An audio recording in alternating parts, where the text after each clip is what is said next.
അവർ നാൾക്കുനാൾ വർദ്ധിച്ചു വരികയാണ്. ആരവിടെ എബ്രായ സ്ത്രീകൾക്ക് ജനിക്കുന്ന ആൺകുട്ടികളെയെല്ലാം നൈൽ നദിയിൽ എറിഞ്ഞു കളയുവാൻ ഇതിനാൽ നാം ആജ്ഞാപിക്കും. ഇവിടെ ഒരു രാജാവ് മതി, ഈ ഫറവോ രാജാവ്. മകനെ, എന്റെ പൊന്നു മകനെ, എന്റെ ദൈവമേ, ഇതിനാണോ നീ എനിക്കൊരു മകനെ നൽകിയത്? ജനിച്ചപ്പോൾ തന്നെ മരണം വരിക്കാനാണോ നീ എനിക്കൊരു മകനെ നൽകിയത്? അമ്മയായി ഞാനിത് എങ്ങനെ സഹിക്കും? എന്റെ ദൈവമേ.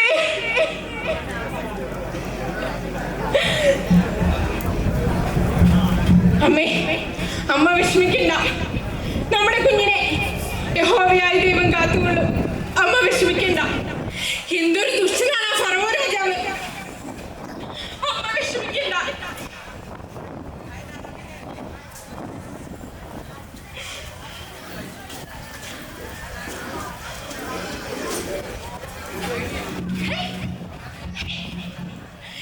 എന്ത് തണുത്ത വെള്ളം.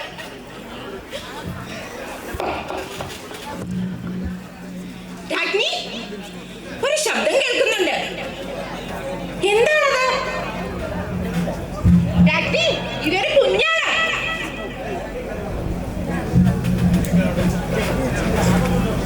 നല്ല ഓമനത്വമുള്ള കുഞ്ഞ്. എന്റെ പിതാവിനെ ഭയന്ന ഏതോ എബ്രായ സ്ത്രീ നൈൽ നദിയിൽ ഒഴുക്കി വിട്ടതാണ് ഇവനെ. ഇവന്റെ ചിരി കണ്ടിട്ട് എനിക്കിവനെ നഷ്ടപ്പെടുത്താൻ കഴിയുന്നില്ല. ആരിവിടെ? ഇവനെ നോക്കി വളർത്തുവാൻ ആരെങ്കിലും കിട്ടുമോ എന്ന് നോക്കൂ.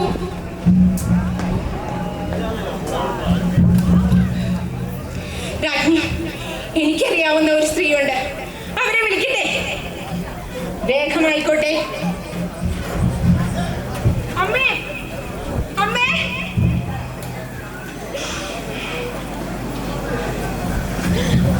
അമ്മേ, നമ്മുടെ കുഞ്ഞിനെ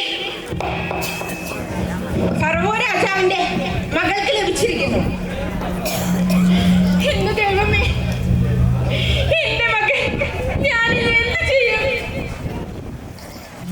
അമ്മ വിഷമിക്കണ്ട. ഫറവോ രാജാവിന്റെ പുത്രി ദയാലുവും വളരെ സ്നേഹമുള്ളവളുമാണ്. അവർ നമ്മുടെ മകനെ രക്ഷിക്കുവാൻ തീരുമാനിച്ചിരിക്കുന്നു. അവനെ വളർത്തുവാനായിട്ട് ഒരു സ്ത്രീയെ അവർ അന്വേഷിക്കുന്നു. വാ അമ്മേ, വാ.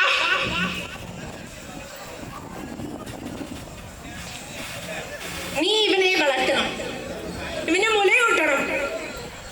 ഇവൻ എന്റെ മകനായി വളരും. വെള്ളത്തിൽ നിന്നെടുത്ത് ഇവന് ഞാൻ മോശ എന്ന പേര് നൽകും.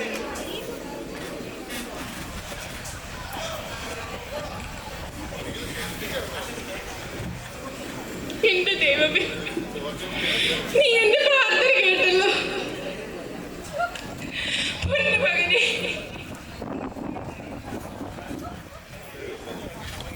അങ്ങനെ മോശ വളർന്നു. നിയോഗമനുസരിച്ച് ഇസ്രായേൽ ജനതയെ രക്ഷിക്കുകയും ചെയ്തു. യഹോവയായ ദൈവത്തിൽ വിശ്വസിക്കുകയും അവൻ ഒരിക്കലും നിങ്ങളെ കൈവിടില്ല. നന്ദി, നമസ്കാരം. ദൈവത്തിൽ നാം മാത്രം ബന്ധപ്പെടുവാനാണ്.